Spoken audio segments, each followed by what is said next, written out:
সকালবেলায় আজকে একটা দুর্দান্ত স্বাদের ব্রেকফাস্ট আমি বানাচ্ছি। সেটা কি না, ধোসা। সাউথ ইন্ডিয়ান স্টাইলে যে ধোসাগুলো তৈরি হয় সেই সব ধোসা, কিন্তু ধোসার পুরটা থাকবে একটা চমক, পুরটা থাকবে অন্য রকম, অন্য কিছু দিয়ে পুরটাকে আজকে বানাবো। তো আতপ চাল আর মুগ ডাল একটুখানি ভিজিয়ে রেখে দিয়েছিলাম। আপনারা চাইলে যা চাল ডাল আছে সেটাই অল্প অল্প করে ভিজিয়ে দেবেন, সব কিছু দিয়েই হয়, আমরা নিজেরা খাবো আবার কি। তো সকালবেলা ব্রেকফাস্টের জন্য ধোসাটা, কেন সুইটি ভীষণ পছন্দ করে আর বাবাও খেতে ভালোবাসে ধোসা, দেখেছি। তো ওর মধ্যে দিয়েছি আদা, মিক্সি জারে নিয়ে নিয়েছি, ভিজিয়ে রেখেছিলাম 1 ঘন্টা আগে চাল ডালটা, মুগ ডাল আর আতপ চালটা। আর দিয়েছি একটা কাঁচা লঙ্কা, একটা পেঁয়াজ। আর এই পেঁয়াজ রসুন দিয়ে করলে কিন্তু ধোসাটা আরও বেশি ভালো হয়। তো যারা নিরামিষ খেতে চান তারা পেঁয়াজ রসুন দেবেন না, তারা স্কিপ করে দেবেন। আর এর মধ্যে দিয়েছিলাম একটুখানি গোটা জিরে, দিয়ে স্বাদ মতো নুন, একটু চিনি, সমস্ত কিছু দিয়ে একবারে ব্লেন্ড করে নিয়েছি আমি। এই পেঁয়াজ রসুনটা দেওয়ার কারণে কিন্তু টেস্টটা আরও ভালো হবে ধোসার, তো এই কারণে দিলাম। তো দিয়ে ব্লেন্ড করে নিচ্ছি। তো আপনারা কে কে ধোসা খেতে পছন্দ করেন অবশ্যই জানাবেন ছোট্ট একটা কমেন্ট করে।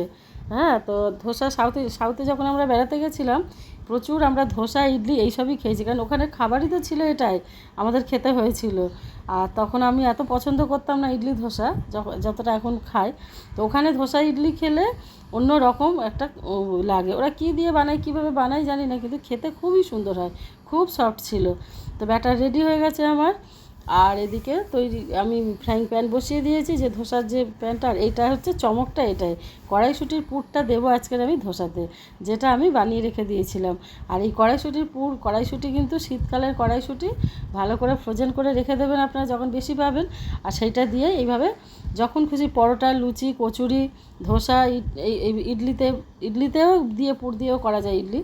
তো এইভাবে করে আপনারা খেতে পারবেন, কিংবা ওই কড়াইশুঁটি তরকারি দিয়েও খেতে পারবেন। তো পুরটা আমি রেডি করে নিয়েছি, নিয়ে এই যে একটুখানি প্রথমে অয়েল ব্রাশ করে তার উপরে জল ছিটিয়ে শুকনো ন্যাকড়া দিয়ে মুছে দিয়েছি। তারপরে দিয়েছি এই যে ব্যাটারটাকে ঢেলে।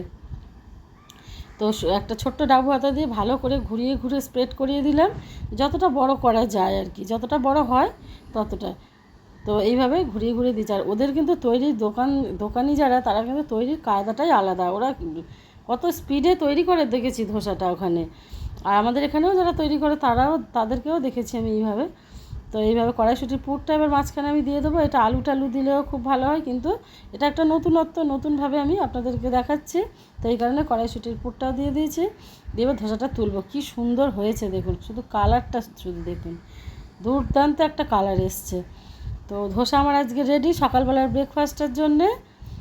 তো ভিডিওটা কেমন লাগলো জানাবেন ছোট্ট একটা কমেন্ট করে। আর ভিডিওটা ভালো লাগলে বন্ধুদের সঙ্গে অবশ্যই শেয়ার করে রাখবেন। নতুন ভিডিও পেতে তিলোত্তমা ঘরকন্যা চ্যানেল অবশ্যই সাবস্ক্রাইব করে পেজটাকে ফলো করে পাশে থাকবেন। আর ভিডিওগুলো কেমন লাগছে আপনাদের লাইক কমেন্ট শেয়ার করে রেখে দেবেন। তো আজকের মতো তাহলে আসি, দেখা হচ্ছে আবার পরের ভিডিওতে। টাটা।